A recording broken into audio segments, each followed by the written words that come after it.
Hello viewers, আশা করি সকলে ভালো আছেন। আজকে বানাবো কোনো রকম গ্যাস না জ্বালিয়ে সহজেই চটজলদি পদ্ধতিতে একটি মিষ্টির রেসিপি। এই মিষ্টি বানানোর জন্য আপনাকে কোনো রকম দুধ গরম করে জাল দিয়ে ঘন করতে হবে না। কোনো রকম ঝামেলা ছাড়াই গ্যাসের ব্যবহার না করে এই মিষ্টি তৈরি হয়ে যাবে। নমস্কার, আমি মৌ। আপনারা দেখছেন মৌয়ের সাথে রান্নাবান্না। রেসিপিটি ভালো লাগলে লাইক দিয়ে শেয়ার করে দেবেন। প্রতিদিন আরও নতুন নতুন রেসিপি পাওয়ার জন্য আমার চ্যানেলটি সাবস্ক্রাইব করে রাখুন। এখানে একটা মিক্সার জার নিয়েছি। ছোট চায়ের কাপের মাপ করে 1 কাপ চিনি মিক্সার জারে দিয়ে দিলাম। এরই সাথে দুটো ফাটানো এলাচ দিয়ে দিলাম। এবার একটা মসৃণ পাউডার তৈরি করে নেব। মিক্সিং বলে এই সুগার পাউডার ঢেলে দিলাম।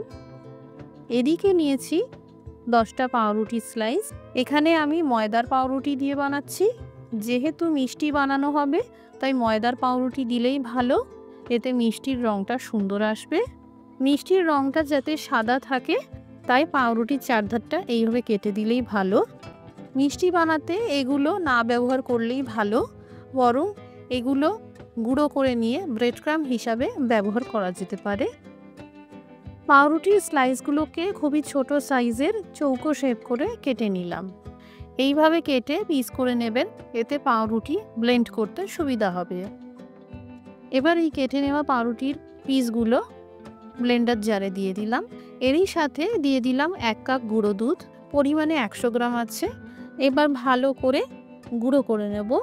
গুঁড়ো দুধের সাথে ব্লেন্ড করাতে এই দেখুন টেক্সচারটা এইরকম আঠালো চটচটে তৈরি হয়েছে। এই রকম টেক্সচার হওয়াটা খুবই দরকার। এবার সুগার পাউডারের মিশ্রণে এই পাউরুটির গুঁড়ো দিয়ে দিলাম। এখানে আমি একটা ড্রাই ফ্রুট কাটার নিয়েছি। 6 থেকে 7টা আমন্ড বাদামকে কেটে নেব। আপনাদের কাছে ড্রাই ফ্রুট কাটার না থাকলে নোড়া দিয়ে আধ ভাঙা করে নিতে পারেন, অথবা 10 মিনিট আমন্ড বাদামগুলোকে জলে ভেজানোর পর ছুরি দিয়ে কুচি কুচি করে নিতে পারেন। আমন্ড বাদামগুলোকে খুব ছোট করে কেটে নিয়েছি। এবার এই পাউরুটির মিশ্রণে দিয়ে দিলাম। এখানে রুম টেম্পারেচারে রাখা দুধের ব্যবহার করতে হবে। কোনো রকম ঠান্ডা দুধ বা খুব গরম দুধ দিয়ে একদম এই মিষ্টি বানাবেন না। খুব অল্প করে বারে বারে দিয়ে এইভাবে মেখে নিতে হবে। এইখানে খুবই সামান্য করে দুধ দেবেন, খুব বেশি দুধ দিয়ে দেবেন না। যদি বাই চান্স দুধ বেশি দিয়ে ফেলেন সেক্ষেত্রে আরেকটু পাউরুটির গুঁড়ো মিশিয়ে নেবেন আর ঘনত্বটা ঠিক করে নেবেন, তাহলেই হবে। একটা প্লেটার নিয়েছি, সামান্য করে ঘি ব্রাশ করে নিলাম। এবার এই মিশ্রণটা আস্তে আস্তে ঢেলে দিলাম। আপনারা যে কোনো একটা স্টিলের থালাতেও এইভাবে মিশ্রণটা সেট করতে দিতে পারেন। হালকা চেপে চেপে চৌকো আকারে সেট করে নিলাম। আপনারা পছন্দ মতন যে কোনো শেপ দিয়ে এই মিষ্টি বানাতে পারবেন।